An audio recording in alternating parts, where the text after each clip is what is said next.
Hey folks, these Tuesday posts are reposts of our first ever movie themed podcast, The Documenteers, a documentary themed show that ran from 2016 to around 2020. So that means this episode originally dropped almost a decade ago. I took down the old feed last year with the idea of making it premium content along with other stuff, but life happened and the projector's format changed and the post amount dropped. Though we are still doing projectors episodes when we're ready to discuss a chunk of films, but not as consistently as we were. I haven't heard these Documenteers episodes in a while. What I have heard back, I admit I cringe at myself a bit, but anything I do I will absolutely hate later on. It's just how it is for me. The Documenteers was pretty goofy and featured rotating secondary hosts. It did make its connections with people and remains our most well-known podcast to date. So maybe you're listening for the first time or for the first time in a long time. Welcome. These Documenteers episodes will also be thrown onto YouTube for the first time. But it will be a static image because it was only a podcast. But you can also go to YouTube to listen to these as they drop. There are almost 200 episodes total, so these weekly reposts will be continuing for a while. We hope you like them and see how we've changed over the years. I know I certainly have, so let's get into the episode so you can hear me embarrass myself. Keep on, Doc. What's up, Doc? Lowe's, how's it going? It's me, the king of the doc. I'm more like Prince, the prince of the doc. Werner Herzog would be the king, and well, maybe Errol Morris would be after him. Maybe they're about the same. Now that I think about it, on a doc royalty list, I'm pretty far down, but 50 people would have to die for me to be the doc king. More than that. God, Morgan Spurlock's probably even ahead of me in doc royalty. Welcome to the Documenteers. I am your host, Bob Sham. With me today on this episode is Angela. We do something that I'm surprised it took us this long to do. We did an episode on a movie that is in the theaters. I don't know if it's in the theaters right now as of this recording, but it was when we did this episode. We're talking about the film Won't You Be My Neighbor by the director of 20 Feet from Stardom, Morgan Neville. And he's really going for it. Everyone's buzzing about this one. So if you're at all curious about it, then maybe you can find this at your local independent cinema if you have one, or one of those theaters that is a little more apt than the others to play low budget movies. We saw this at the Belcourt, which we get into on the show. Belcourt is our local independent theater. And yes, we went to the movies to watch this. It wasn't a sitting on the couch taking notes. And we hope to do this a lot more. We're very excited about it. There's apparently a documentary coming up about 3 dudes that look identical and were identical twins, but with something weird's going on. It looks wild. We want to check it out.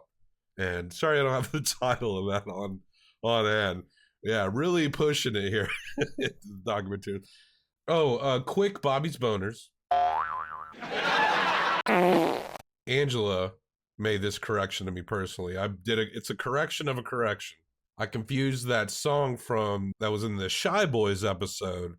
Thought it was an Enya song. And then I said it was an Ademus song. But Angela corrected me and said the song and band are called Adiamus. Apparently she sang that song at this Nashville in Harmony LGBTQ choir. And I know I went to that show and I've heard that song, and because that's what they're saying in the song.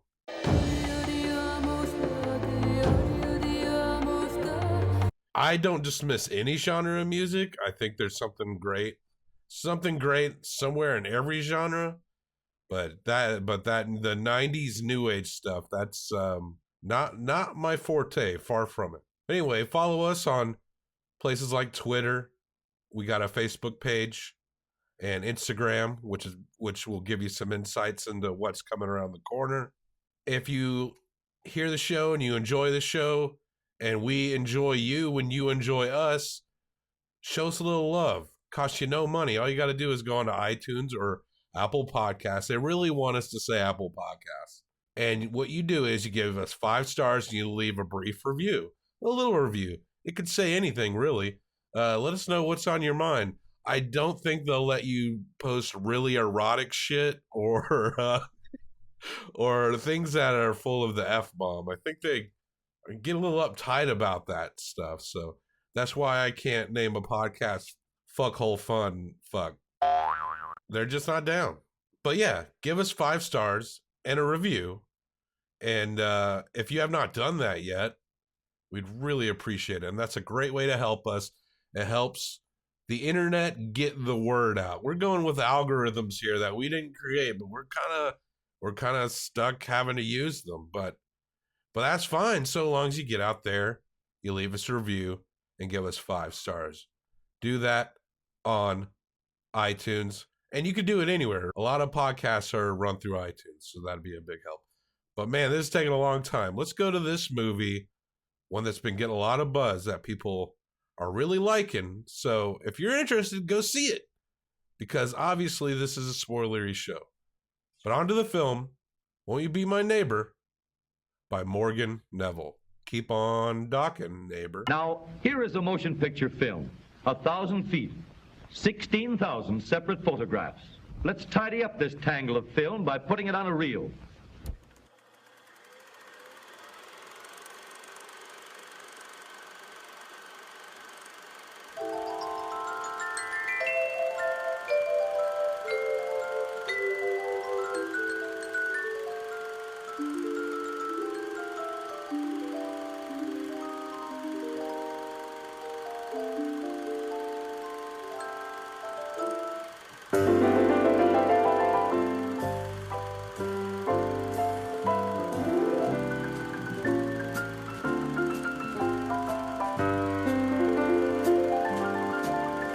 It's a beautiful day in this neighborhood, a beautiful day for a neighbor. Would you be mine? Could you be mine? It's a neighborly day in this beauty wood, a neighborly day for a beauty. Would you be mine? Could you be mine? I have always wanted to have a neighbor just like you. I've always wanted to live in a neighborhood with you. So let's make the most of this beautiful day. Since we're together, we might as well say, would you be mine? Could you be mine? Won't you be my neighbor? Won't you please? Won't you please? Please won't you be my neighbor?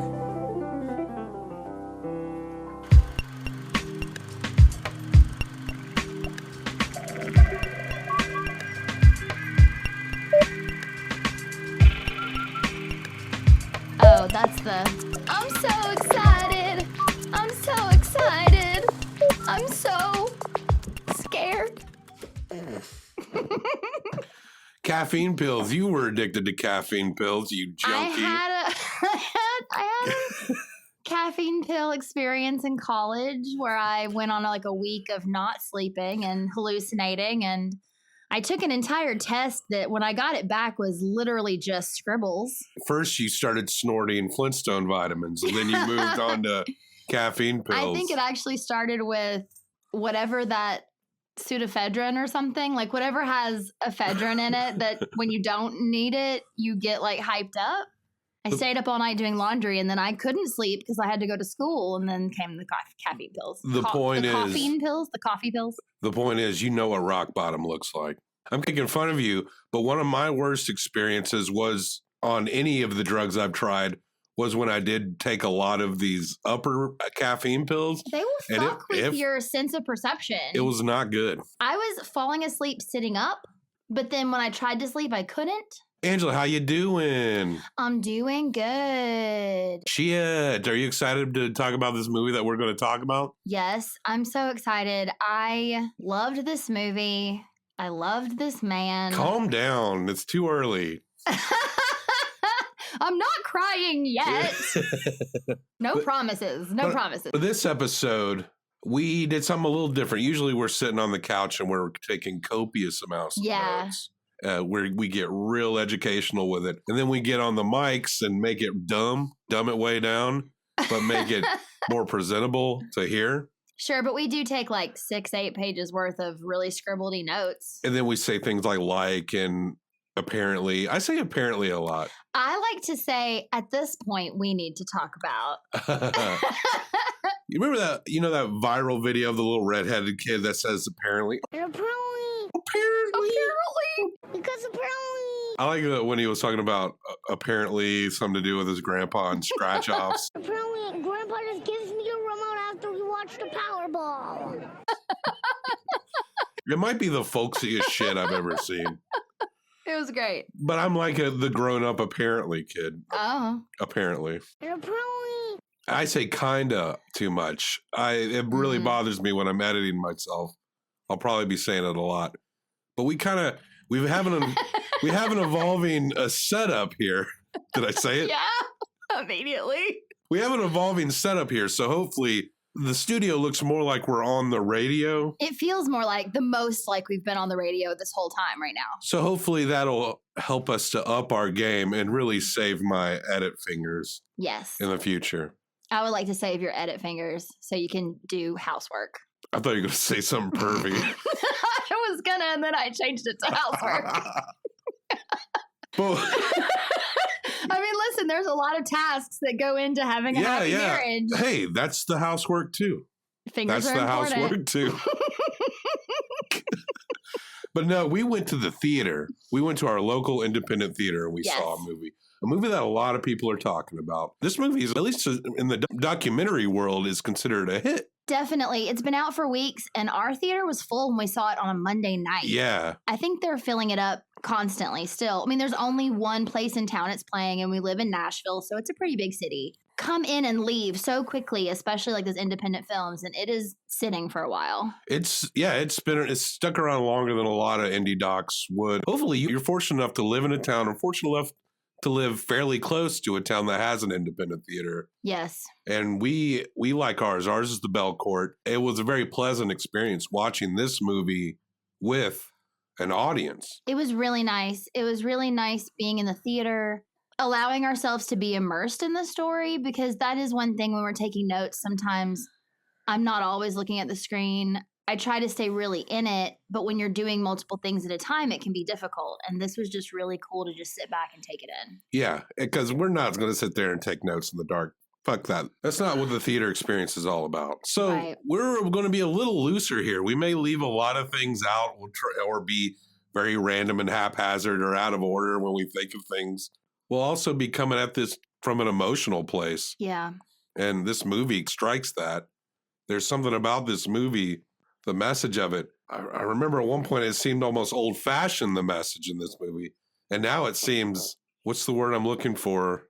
Relevant? Yeah, it's relevant to now. It's somehow counterculture, the message that's in this right now. Stop watching cable news networks. Definitely stop watching cable news networks, guys. There's a lot of talk about how things are polarized or split. A little too much talk about it. I feel like people are perpetuating as they go deeper in. But Mr. Rogers, I think that's the first time we've said his name. You haven't said it until right now. He was adamant about providing emotional maturity to young people. Yeah. And hopefully that would lend itself to their future. And I ain't even close to being as patient or as good as Mr. Rogers.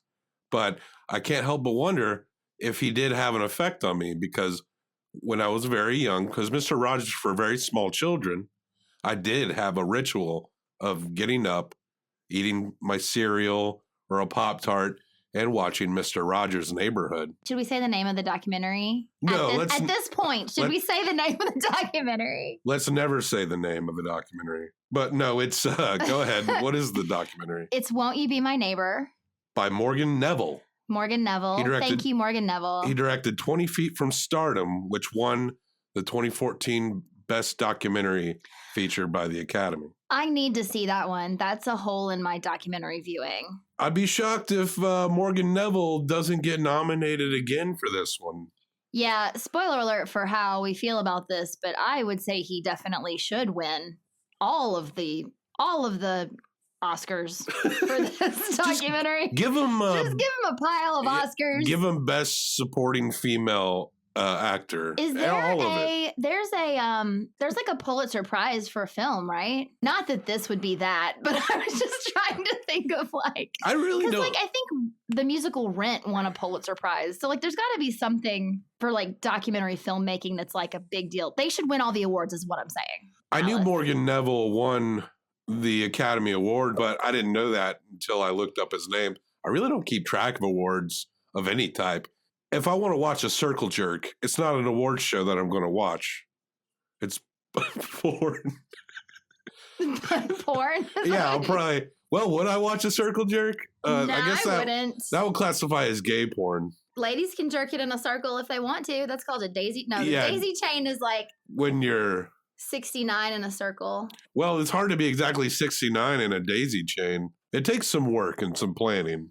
Oh yeah, well, you know what I mean. I hope you all can't hear our kitty cat meowing, but we're gonna just keep going. Won't You Be My Neighbor is the documentary that we went to see, and there is a part where they talk about how Mr. Rogers was. We can get into the whole history, but just speaking to kind of my experience of what Bobby just talked about, I was pretty much raised by Mr. Rogers as far as preschool goes. I didn't go outside of the house for preschool. I stayed with my nanny as in my great aunt who was my grandmother figure.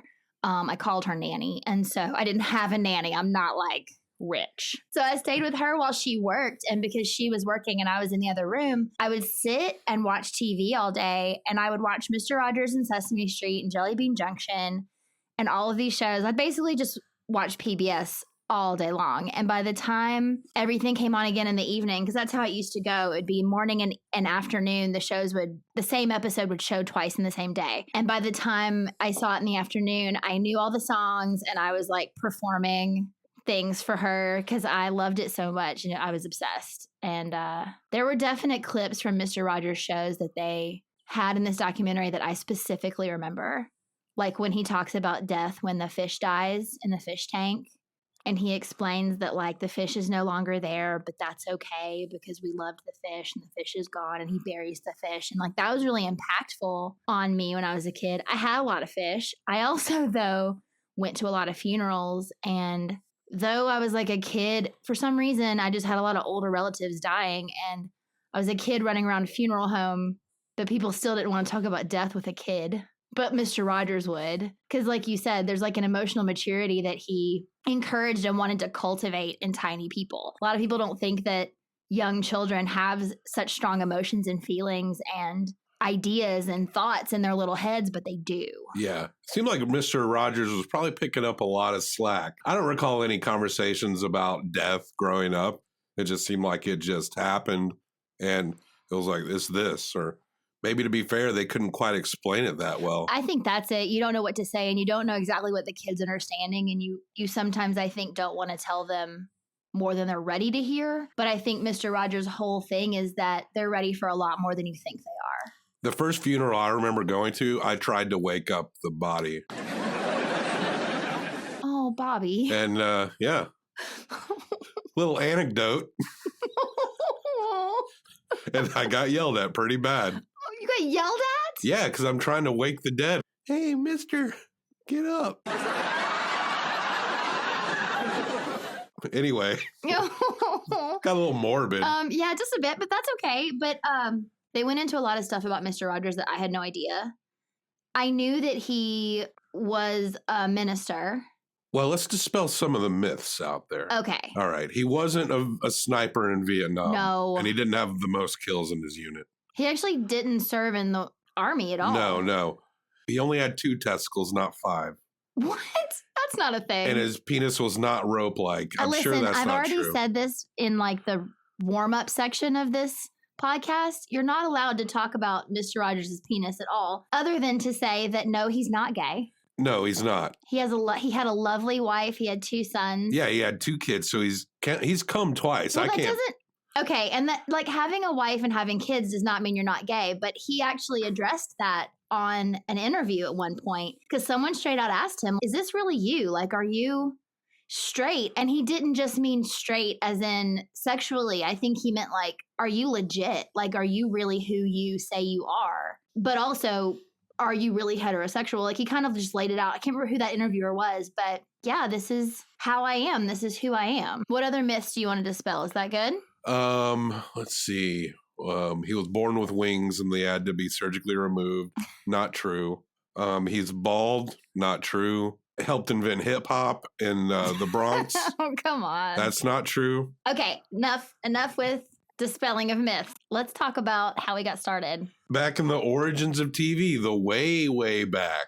He had never seen TV. TV was super brand new. And he was graduated out of high school, ready to go to seminary, and here's television. And he jumps in to have a show that's not about clowny pie in the faces like the Bozo Show, which is kind of funny. Mr. Rogers thought a pie in the face was maybe a little too much. Well, he just didn't understand why we were using a tool like television as such a such base entertainment. Why weren't we using it as education? So he literally put his seminary school on hold for a bit. He did eventually go back. He never actually, though, served as a preacher or a minister in any church because he always went back to working with children and working on these shows. But that first show that he had wasn't anything like what Mr. Rogers ended up being. You can kind of see the outline of it, though. It was there, and it was our first introduction to Daniel Tiger. When they're shooting this is in the 50s, the set rips or something goes wrong. He actually ripped a hole in the set because something went wrong. They were live, and something had gone wrong with the scene. I don't know. It was falling apart live. And he ripped a hole in like this awful Muslim backdrop and stuck Daniel Tiger out there and started talking to the lady. Yeah. Daniel Tiger, one of the earliest voices. And I don't think it didn't really look like he changed puppets. Maybe he just hemmed it, but looked like Daniel Tiger's color was getting darker over the years. Yeah, he looked a little tattered in some of the scenes through the years for sure. But after he worked on the show for a bit, he did go back to school, and then he went into this program. Will you talk about the early childhood development? At the University of Pittsburgh, because this is where Mr. Rogers' Neighborhood took place, in Pittsburgh. That's where it was filmed and shot. He worked with this study on young childhood development and was learning techniques to be able to, educate children in a positive manner, and not just educate them, but to understand methods to engage them without necessarily being overtly disciplined. Mr. Rogers was the most patient person on the planet. And one of his old crew members, will talk about how some of these kids were just bastards, but Mr. Rogers, to him, they were all the same. Yeah, and there'd be huge groups of them. Like there was this one point where they'd been doing the show for a while. Like he'd done this early education program. He started filming the show. This local woman at the network was like, this is a really big deal. Like we should have a Mr. Rogers Day and have the kids come down and visit. And the network was like, whatever, no one's going to show up. No one's watching this little dinky show. And it was like kids around the block. And he would take time with each and every one of them. There were these scenes of him in a room with like 20, 50 children. And literally there was this one little girl. It was the sweetest thing. She walked right up to him and said, Mr. Rogers, I want to tell you something.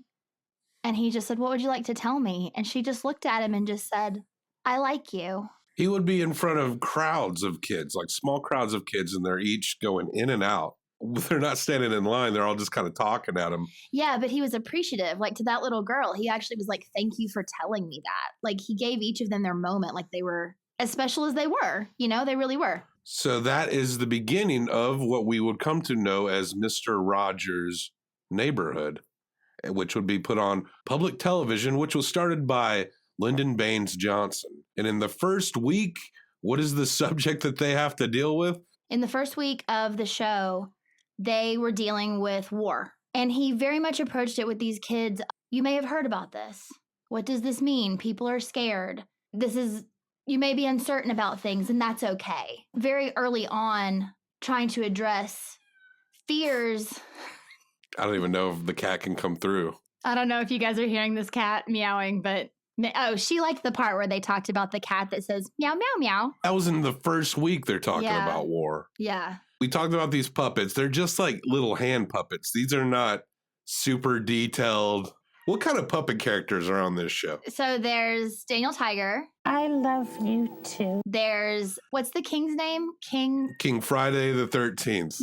We still have not decided, Mr. O'Day. Is it the 13th? I think so. I know it's King Friday. And there's the Queen. We hope to have word for you any minute, yes. And their baby, their son. He's a baby for a little while. Oh, has Prince Tuesday done poo-poo in his diaper? I remember when he was seeing episodes of him as a baby, and then he grew up a little bit. You're not going because I was bad one time, are you? There's Lady Elaine.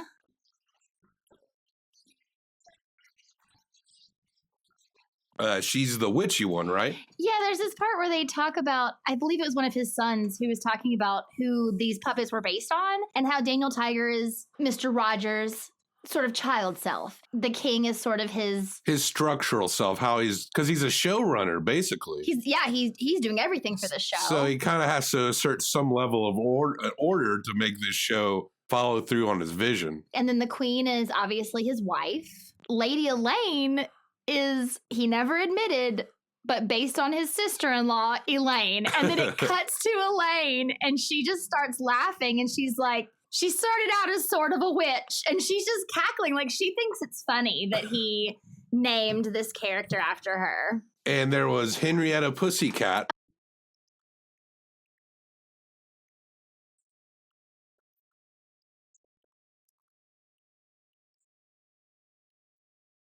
Oh, yeah. Which started the trend of people saying meow in the place of words. Meow, meow house, meow, meow old oak tree. It was really adorable at first, but now it's gone on too long and people need to stop it. Well, I have a comment on that because it's sort of like there was that bit in the documentary where Fox News, again, stop with the 24-hour news cycles. Someone like that is talking about how Mr. Rogers made our current generation too soft and everybody thinks they're so special. Listen, Mr. Rogers has been on since the 60s. People weren't using meows for words in the 60s. The 50s in some forms. Yeah, exactly. Like, it's been around forever. And why all of a sudden is this new generation, it's like so affected by Mr. Rogers that we all think we're special. And I think it's even younger than us that would be considered this, but like the super special generation. Well, the Fox News, they whine about people whining. The ironic thing is that they're whining. So yeah, and the meow meow thing. Meow, meow, meow, sing. That is a thing, but I feel like that's also a more recent thing. So I'm not going to completely blame Mr. Rogers on that. Mr. Rogers is teaching very small children emotional maturity. Mr. Rogers doesn't really go that deep into childhood. By the time you're 7 or 8, you're kind of moving on from Mr. Rogers a little bit. Yeah, and Mr. Rogers, his message was never, you're better than anyone else, or you're more special than anyone else, or you don't have to do anything because you're so special. It was always, you are special, you are unique, and so is everyone. And we all are, you know? And it's not like you're special so you're entitled. It was like, you deserve to be happy, and you deserve to feel your feelings, and you're as valid as anyone else. And he's also teaching kids how to deal with fucked up things that will happen in everyday life. Yes. And the worst thing about politics is how it oversimplifies everything. Mm-hmm. Everyone is just so easily baited. We live in an age where all you got to do is just think of something and you're 2 clicks away from finding the worst example of that thing that you come up with. And people need to grow the fuck up and turn their shit off and stop staring at their damn phone and be like Mr. Rogers wanted us to be, is patient. Because Mr. Rogers, one of my favorite quotes in this movie, is when Mr. Rogers says, silence is one of our greatest gifts. Yeah. And that's wild because Mr. Rogers, how would that intro come in? He'd come in, he'd see him smile through the window before he walked into his own house. Yeah. He was never carrying anything. I guess maybe he was just taking a stroll down the street. I think once he brought in groceries, because I think it was an episode about food. Oh, yeah, maybe. I have a memory of him with grocery bags. Sure, I'm sure. Over 1,700 episodes, I'm sure he carried some things. He occasionally brought us special things. Yeah, some special things. And then he would just come in, change his cardigan, or change out of maybe a jacket to a cardigan. I think so. That sounds right. And then he'd come and he'd sit in the chair and he would untie his shoes. Wouldn't he put on different shoes or slippers? Yeah, he put on like home shoes. So like if you think about taking off your work shoes and putting on like Keds. It would just show him going through this process. It's not editing over him tying his shoes. You take the time to watch him tie his shoes. And he made every pointed effort to explain and show exactly what these mundane things were and why he was doing them and showing you how to do them. I think it's during the Nixon administration when PBS is funding, a very young PBS their funding was suddenly coming under fire. They were going to have $20 million cut from their budget, which would have killed them. And Mr. Rogers had to go sit before the committee after the committee had listened to a lot of people reading letters. And I'm just going to play this. Well, I'm grateful for your interest in our kind of communication. Could I tell you the words of one of the songs which I feel is very important? Yes. This has to do with that good feeling of control, which I feel that children need to know is there. And it starts out, what do you do with the mad that you feel? And that first line came straight from a child. I work with children, doing puppets in very personal communication with small groups. What do you do with the mad that you feel? When you feel so mad you could bite. When the whole wide world seems oh so wrong, and nothing you do seems very right. What do you do? Do you punch a bag? Do you pound some clay or some dough? Do you round up friends for a game of tag or see how fast you go? It's great to be able to stop when you've planned a thing that's wrong and be able to do something else instead and think this song. I can stop when I want to, can stop when I wish, can stop, anytime. And what a good feeling to feel like this and know that the feeling is really mine. Know that there's something deep inside that helps us become what we can. For a girl can be someday a lady, and a boy can be someday a man. So he gets done, and the guy says, I think it's wonderful. I think it's wonderful. Looks like you just earned the $20 million.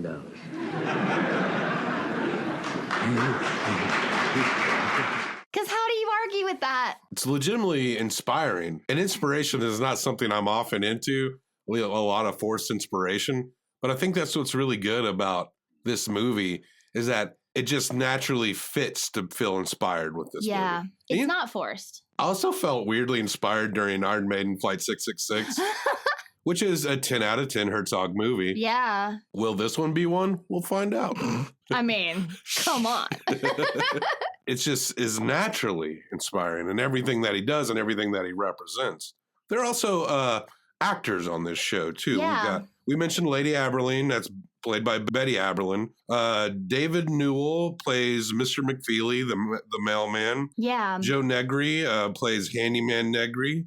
And Francois Clemens plays Officer Clemens. And you see a lot of Francois in this movie. Yeah, I really love him. I remember him. I remember all of them. He was very prominent on the show. He was really cool. They talk about how, Mr. Rogers deals with all these issues of like war and scary things that are happening. But obviously he's also teaching us how to tie our shoes and going to like factories and how do they make shoelaces and, different things like that for education. But then this show was on in the 50s and the 60s and he had Officer Clemens on there.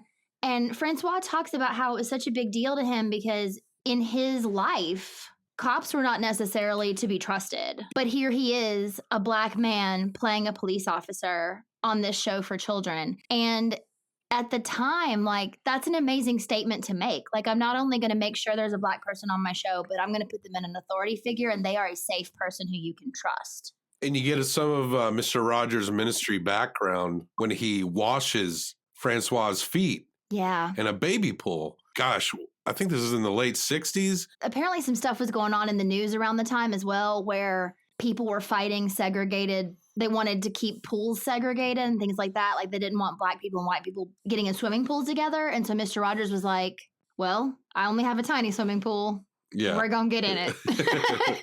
Big variety of kids of cultures and races and physical conditions.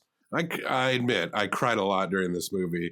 And this next scene, I wept pretty openly. Yeah. And there was not a dry eye in the house. But there was this little boy. He's in a motorized wheelchair. He has I'm forgetting what the condition is. He had a nerve condition. He had a tumor when he was a baby. And I believe that it was recurring. It just made it so that his nerves did not work. Like, he didn't have feeling in his arms and his legs, and he couldn't control them. And Mr. Rogers sings a song called, I think, something like, It's you I like.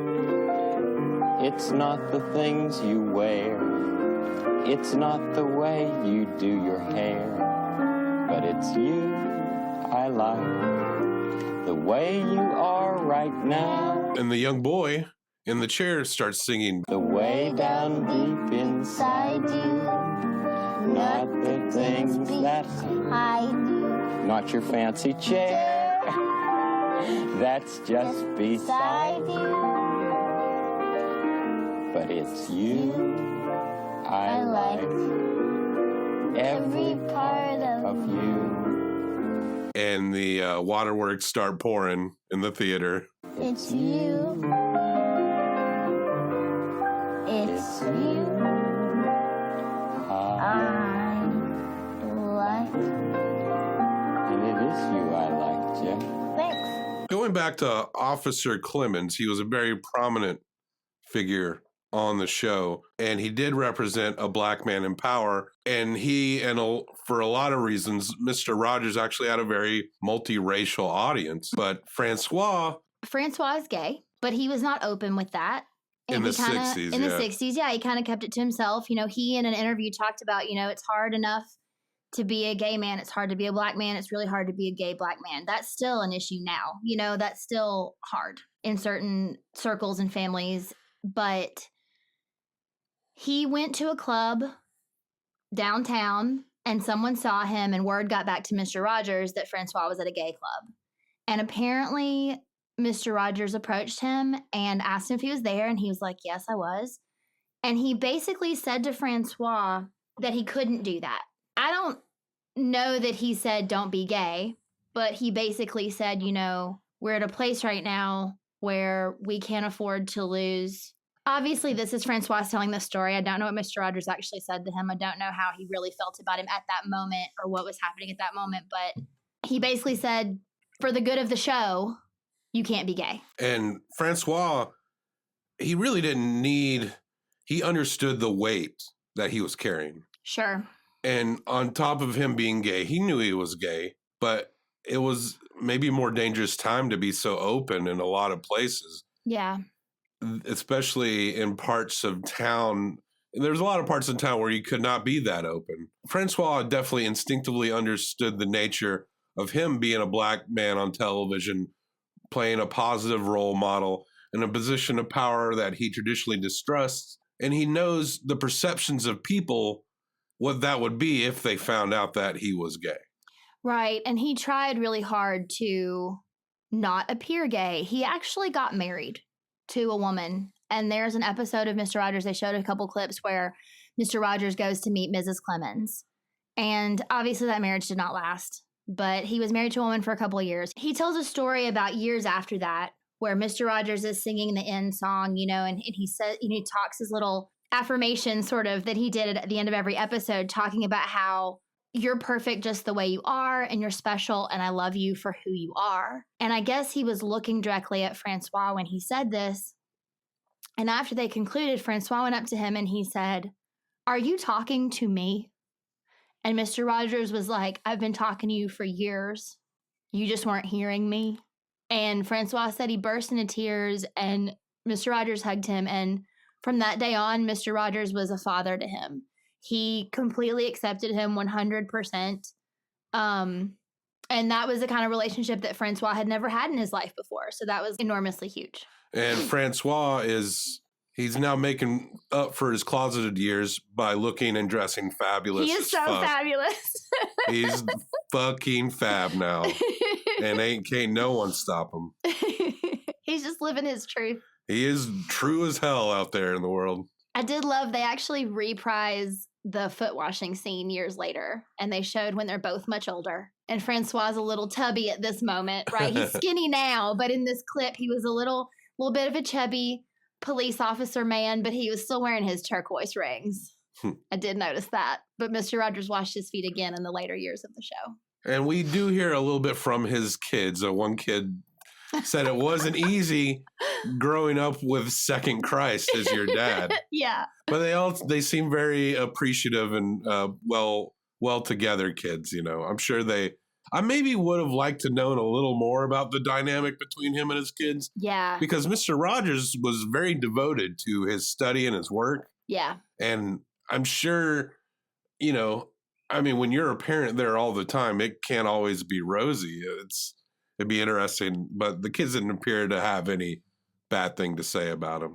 Yeah, they did say, I thought it was really funny. They were talking about like if they were at the dinner table and Mr. Rogers was going to say something that wasn't very, quote, Mr. Rogers like, he would use Lady Elaine's voice. Slightly creepy, but yeah. A little creepy, but also like hilarious. A lot of people ask Mr. Rogers, are you square? I think Mr. Rogers for a long time represented some kind of level of stiffness, maybe seemed outdated, but now you watch it these days and it resonates, like we said, it resonates a little bit. It's refreshing. Yeah. A bit to see someone so open and so willing to listen. Patience. Yeah. A lot of patience and a lot of people going in and out of Mr. Rogers' life. Those who knew him personally were always struck by Mr. Rogers, including people like Yo-Yo Ma, who said he was up in his face when he first met him. And then he realized that, wait, he's behaving as a child would behave. Yo-Yo Ma plays what's it, cello or some shit? I don't know. He's a very famous musician. Yeah. But he shows up on everything. Well, but he was really good friends with Mr. Rogers.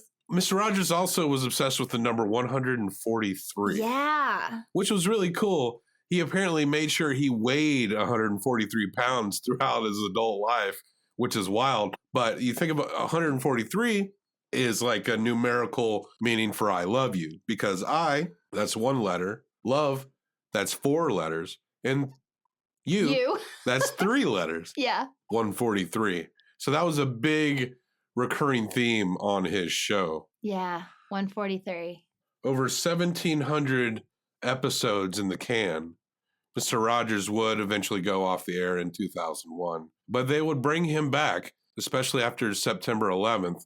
PBS would bring Mr. Rogers back to help console and explain to kids what's going on. And there was something that Mr. Rogers said around this time that I like quite a bit.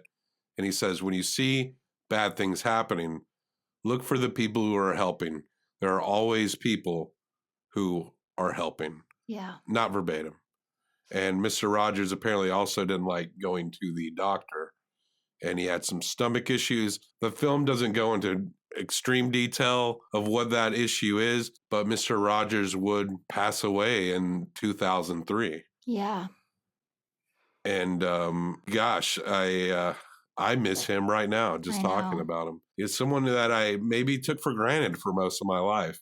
And now that with this movie coming out and it affecting people, and it affected me, I see now that Mr. Rogers is a big deal. And it's nice to know that there's like a Daniel Tiger cartoon. It's nice to know that that's going forward. Yeah, there was a really wonderful man who was one of the people they interviewed in this show who is sort of, I believe he's the head of the Mr. Rogers Foundation right now. The fact that it's weird to say you got a feeling from a person watching them on television, but I definitely got a feeling from him that he is doing everything in his power to carry on the truest tradition of what Mr. Rogers would have wanted. He says at one point, I think it's him that says it, there's this whole thing about like, what would Mr. Rogers do? Yeah. I love that. But he says, Mr. Rogers would look at you and go, what are you going to do? Yeah. It's that whole like empowering. It's like, yeah, I'll be your friend, but I'm not the boss. We're friends. Yeah. How do you feel? What do you want? What are you going to do today? Since I've watched this movie, I have said that, what would Mr. Rogers do in my brain? Yeah. Because I'm the most impatient Southerner ever. And that's popped in my head a couple of times. So I think it kind of has helped me to chill out a little bit. Yeah. It's so hard when you do see something that inspires in a certain way and you think, I want to change the way I am about this. And it's really easy to then, if you get frustrated, not you, me too, like you get frustrated about something and you think, I'm failing, or this is not how Mr. Rogers would act. And then you go back to acting however before. But It sounds so cheesy to say this, but I feel like this movie really has had like a huge impact on us. Mm-hmm. It's not something I'm going to forget anytime soon. And it's something that I definitely need to see again with a giant box of Kleenexes because I could barely hold it together for most of this movie. When the movie ended in the theater, maybe one or two people got up, but everyone waited for the end song to finish before everyone finally got up. And Nick Fury wasn't going to show up at the end of this movie. No way. Kids could watch this movie. I think you see like a camera guy's ass at some point. Spoiler alert. Yeah, they do talk about like things they did backstage that were fun, like wrong size of shoes for Mr. Rogers and stuff. But this movie's really for adults to remind adults of these values that we may have forgotten and maybe a lot of us were better at when we were younger, you know? Yeah. Because Mr. Rogers was making sure kids were better. We might have forgotten a lot of this. This movie is like a reminder for grown-ups to be patient and calm the fuck down. Yeah. And that's the most important message of all. And who can't get behind that message, you know? Yeah. But Angela, we don't rate things in a star rating scale. Nope. We'll leave stars to the whiny Fox News pundits. We rate in the Mr. Rogers approved, very friendly Herzog rating scale. Herzog rating scale. I'm going to give this 1 through 5 Herzogs. You're going to give this 1 through 5 Herzogs. Then we will combine them. Okay. I'll go first. Okay. I give this movie 5 Herzogs. I give this movie 5 Herzogs. You take my Herzogs, you take your Herzogs, you put them together. That's 10 Meow. out of 10 Herzogs. Perfect documentary.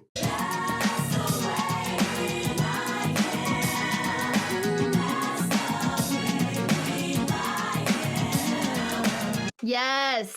Won't You Be My Neighbor by Morgan Neville. Perfect documentary. You might win another Academy Award, Morgan. I would even say it's like perfect with extra credit. 110 on 100 scale. It's like you did your homework. You didn't have to write in calligraphy, but you did. A++.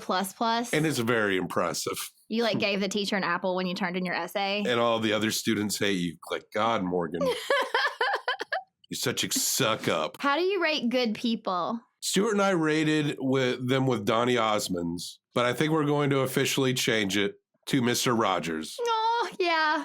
We're going to rate Good People in Mr. Rogers. Yeah, so obviously Mr. Rogers is a perfect 10. I give myself 2 Mr. Rogers. I would give you more than 2 Mr. Rogers. Well, that's very good of you. Okay. Let's exit the way Mr. Rogers would exit. It's a good feeling when you're able to find people who like to play the kinds of things you like to play. That's one thing that helps to make friends, playing together. It's such a good feeling to know you're alive. It's such a happy feeling. You're growing inside, and when you wake up ready to say, I think I'll make us snappy today. It's such a good feeling, a very good feeling. The feeling you know that I'll be back when the day is new. And I'll have more ideas for you. And you'll have things you'll want to talk about. I will too. You always make each day such a special day. You know how? By just your being you. Thanks, Mr. Rogers. Only one person in the whole world like you. That's you yourself. I'll be back next time. Bye-bye. Bye. I miss him. Goodbye, neighbor. Goodbye, neighbor.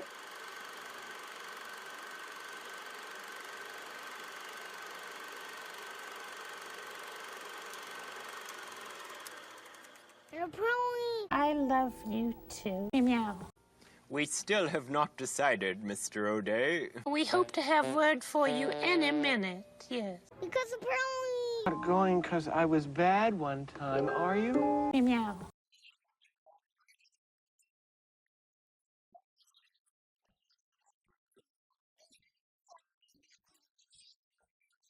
Meow.